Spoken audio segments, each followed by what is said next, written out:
Hold on. Ladies and gentlemen, what we're looking at now is one of the original Tuskegee airmen, Mr. Roy Richardson. Okay, I understand you were in the fighter squadron. 100th Fighter Squadron. 105. How was it like there back in World War II, man? I was not a pilot. You was not a pilot? Okay. No, I was in the ordnance group. Okay. I loaded, well, each plane, we had 27 planes in the squadron.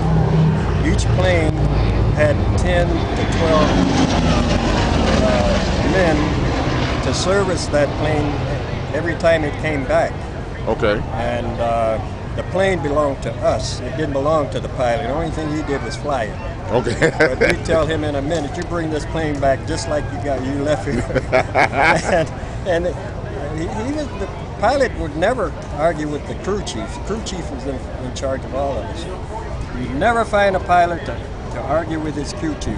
Wow. Because the chief would tell him, look, all I got to do is leave a nut off this boat over here, so we don't have to worry about you anymore. Would you tell me, what was the climate like back then? You know, being, Well, you know, height of segregation, things of that nature? It was terrible, real terrible. Segregation, the younger generation know nothing about segregation. When you try and tell them, they don't believe it.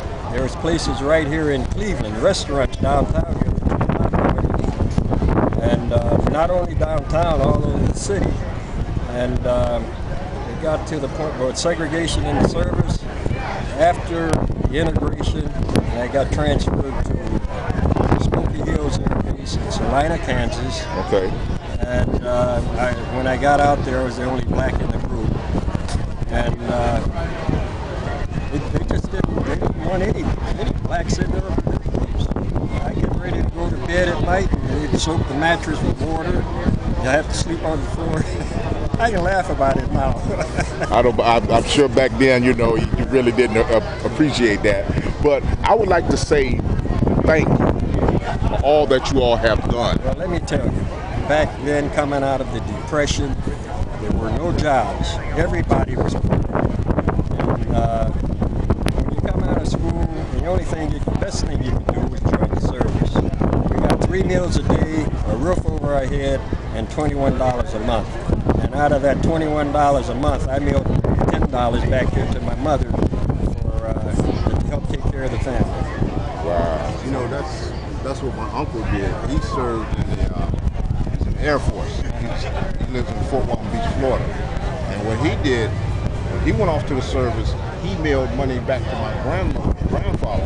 And that's how we were able to purchase that property we have now down in Mississippi. So I can definitely feel how you know, it's amazing. Well, you'd be surprised. $21 a month was a substantial sum of money back then. Well, especially for, you know, African Americans, Yeah. being that our pay scale was lower than whites.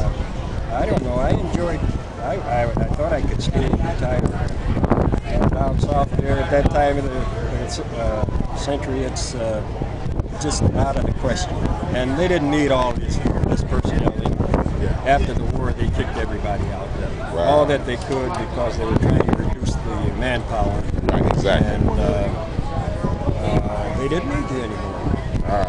Well, like I said, I would like to say that, you know, thank y'all, you know. Just a job. Well, Just a job like everybody goes to right now. Yeah. And we enjoyed it. We enjoyed it very, very much.